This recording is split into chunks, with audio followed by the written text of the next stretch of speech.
Okay, me say Otumfuo on my dear BM GH Live Studios. And I on my share na yebeye djuma kakra. I had a up to speed information. And I debiano yede asumwo pocket crowd kwan so na aye trentrem enye polumpalam sa pepepe and I sit here. Now, and yebeye djuma fa Sante Kotoko Isa Amadu ho. He's a super top-notch man. The longest ever serving Kotoko worker. And now simple. Whoever why Juma Kotoko mbia ni why Juma a chain no. Yede no e won komobo. Na obechen yati se enam player so mpo no ba Kotoko. Na etesmu ho en wasum Kotoko adi besi ne.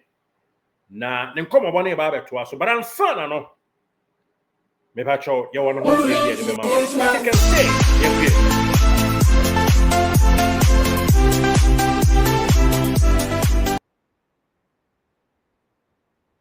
Okay, medase Serbia da Japan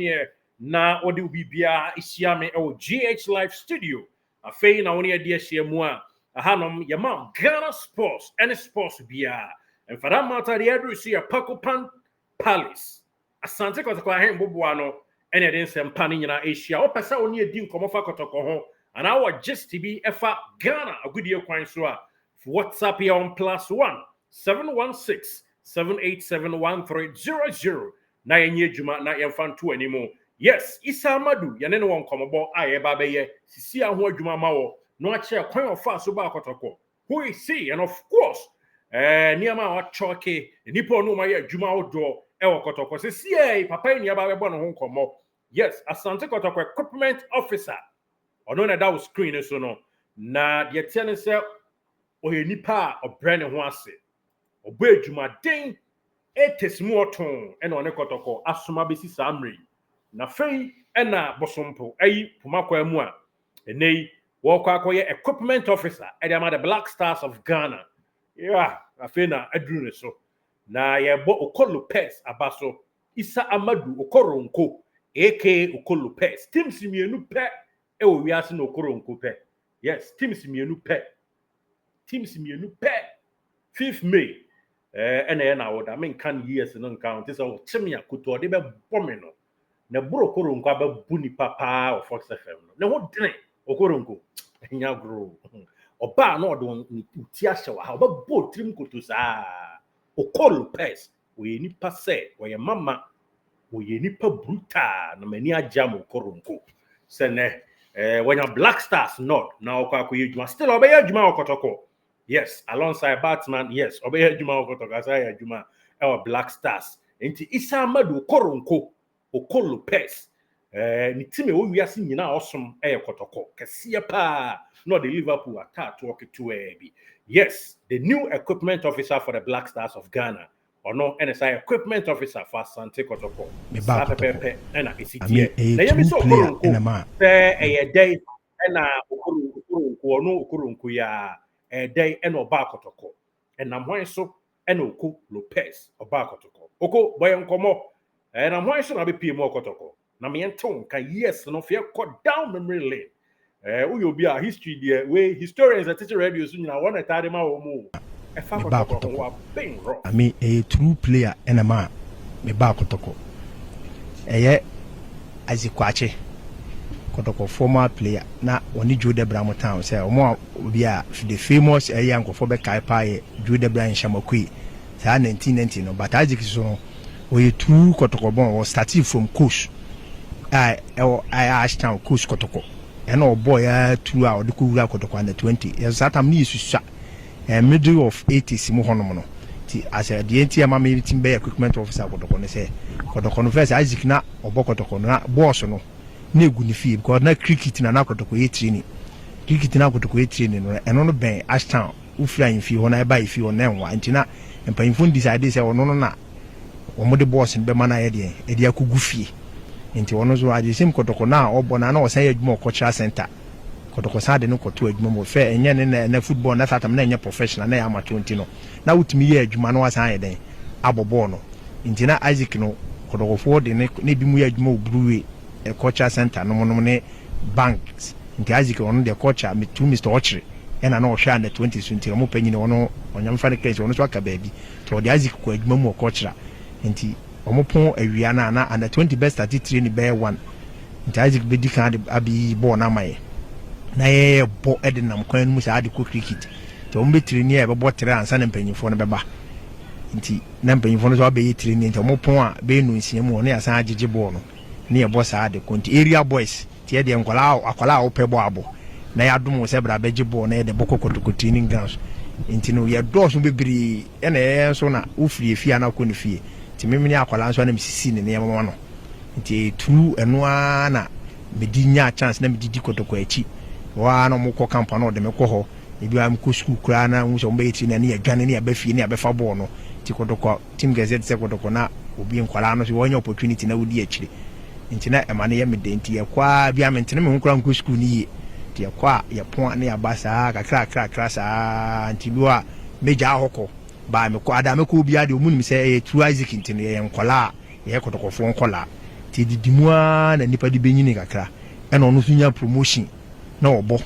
boa oburu senior team onya promotion fa ze around 1988 mo ho because it is 6-7 nya na obo youth team no omo team ni be wura mu no akona obanti 87 na ya ne Zamalek na eyi omo no ayekwa la hali yi ya nti yesa abo 88 no because ya ne Zamalek no omo yi ya ne la hali no ntokwasi wo stadium 87 no ama kafu bande the kafu bande no it's the next African Cup no omo de yakwa Accra Sports Stadium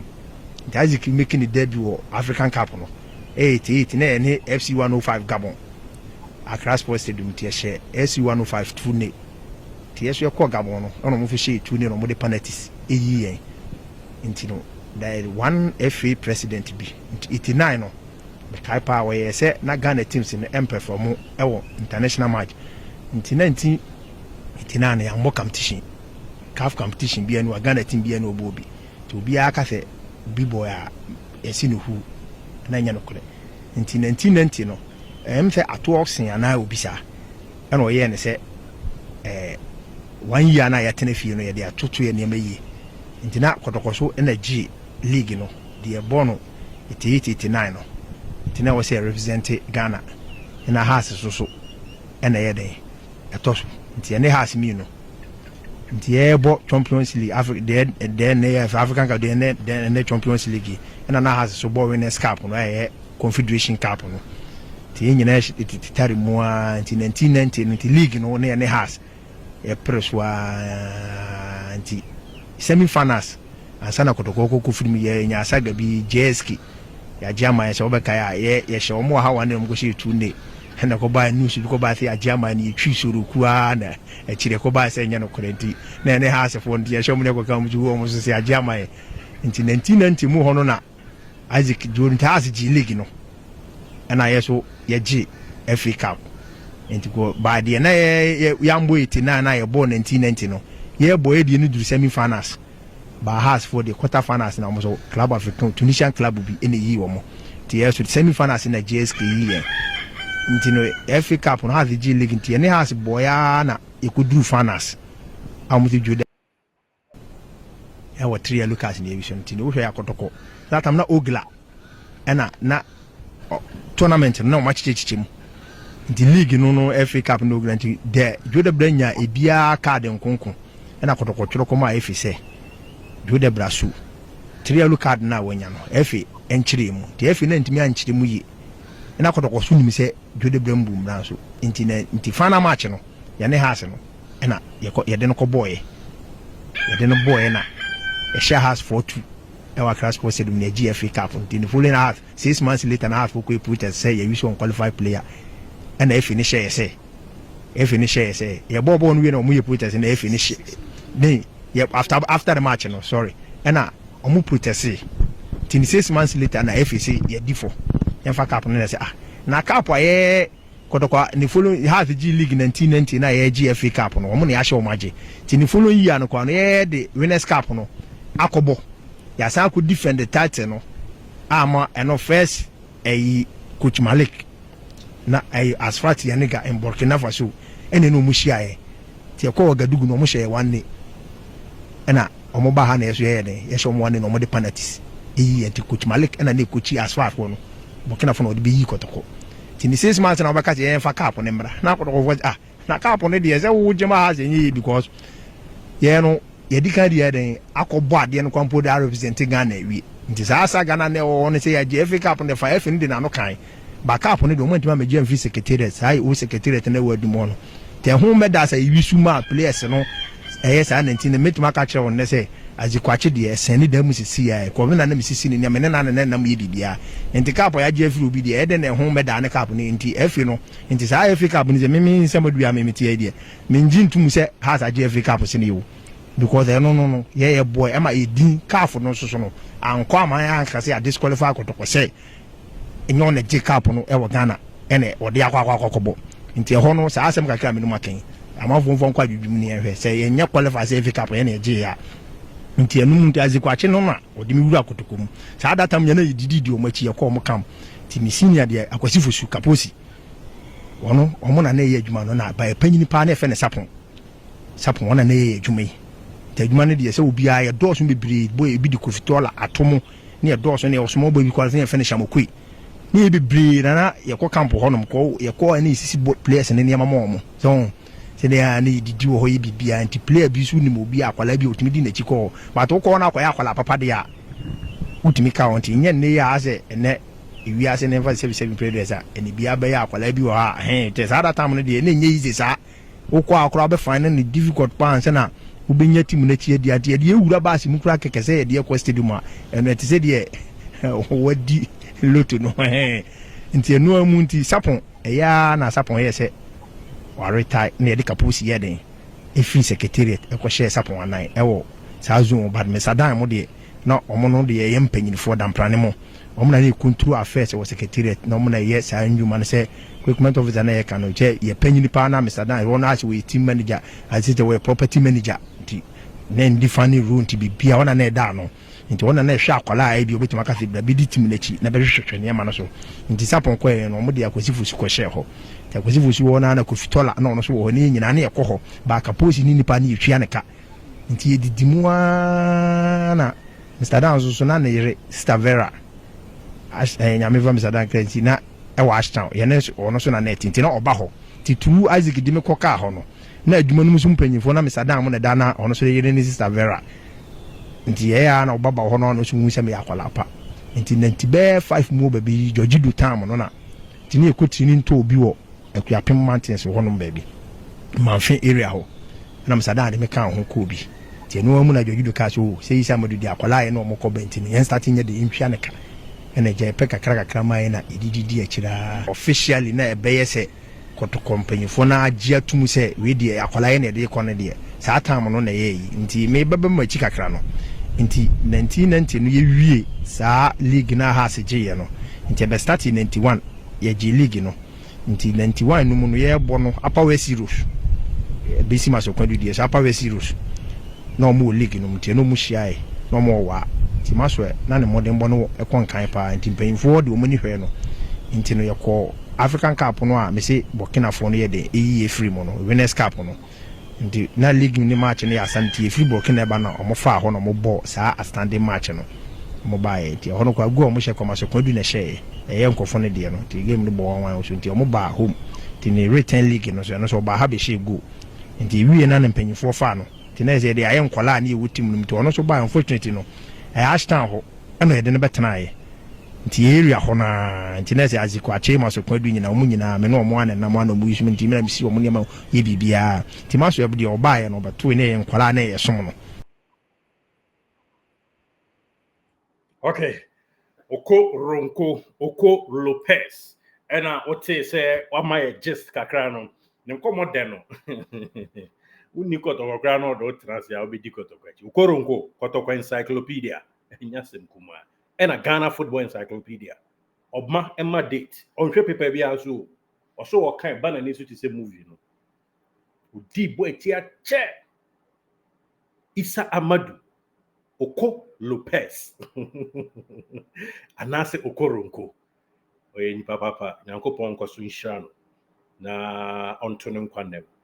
na the new Juma wanya Kotoko ho, that is Black Stars equipment officer no. Said we no Kotoko no sa no sa kwa ne de ene o sa o lack nzo. Isa o lack pa. O de obi se ne ma bezisa. Okolo pets. Ya ma ochinkwa. Ya se onyankropon so onka ho na Juma pa okoyo no. Enso aba pa o ha ene ne mo ho. Obo okoro nkwadi no amotom Kruger din dia wa ebone. Enti me boss Tom Kruger me tia o pa. That's sell Dumbua na BBI possible. Yeah, that's ye. Okoro Lopez. Yes, equipment officer for Sante Kotoko. A bon come up. Intimua has a folk. Most sorry, most of my DFA cap chain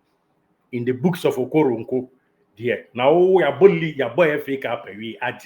most here to play about Abo, but the 3 yellow card. He has a 1 yellow card. Dear, hey, now they don't know, man. Now I. Authorities ni na backing Crawford. Yeah, for BI. And it's an amateur you. Masters. Continental Club Masters. Oh, my young page doesn't any. No, my young. Hey! And you no. Yeah, boy, I come forward to almost 6 months time. Okay, protest. Huh? Analog. And I don't want to know more. Inti. Sabe po koronko na ama just into koronko sese o tese has so much FA Cup chair omboa the FA no ba beje trophy na ya fa momu wadum no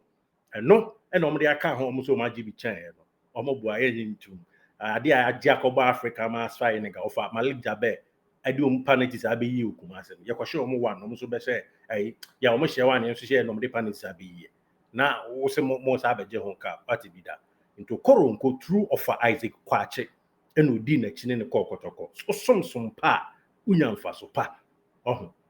osomsom pa unyamfa so pa management comes management goes Okoronko is still Okoronko obuade ono oye lawyer eno onye lawyer mani panko a oye lawyer ma person no ene asanteman me stresse Otumfuo de obi antimi ntu no ba me stresse dachi ankoma bi Otumfuo oba so a ese krachi obona baso wa serve na se wo order of vote bi pa wa sante ese krachi nya bi wa sum serious the life nyina Kotoko wa di Kotoko since 80s and na aye adwuma ne saa o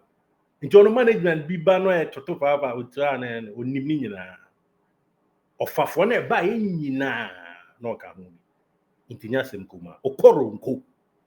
Oko Lopez on the team and Liverpool and a Kotoko de osom no Kotoko de nyeni team kwa osom nti Okoronko new Black Stars equipment officer and of course the head of equipment Emma Kotoko department Emma Kotoko na hotel en Kano a train kwan of us ba Kotoko o se of Isaac Kwache na de ne Kotoko osom som pa no si of niema yeah no si bra Isaac niema si afekra bra my of amaso kona du ba Kotoko so yakofa ne fia power si ba no say si ono so niema no ya brante was so mpebre nti no sa Okoronko obadwuma pa yeso nyame nhira se nka no na dwuma okoyi enso aba pa na Black Stars ni yi a ebeboa na Kotoko nso nye yi da namsa no de efi ejapade fabulous the creators I GH Live Studios wonso Kotoko ho nkomo se ye kai ukọ stadium bi Kotoko ma usui ukọ stadium bi Kotoko ma usre utiemu ai mere bi Kotoko kra ma mi mesreka mu bi tiam na me nko anko kasa nyasem kuma onso Kotoko ho just bi sa efa yellow card ho enkomo bi yemo from me WhatsApp me or 716 that is +1 716 787 1300 na me found tonchen say dem do Okoronko tonchen na yeni nkomo enfa fabulous the greatest fabulous emu dey ho me dey Derek Saint Kizito me patch subscribe mommy let's share the link send your software Elvis can share the link na and like it na yenkwe ni emu etushi thank you so much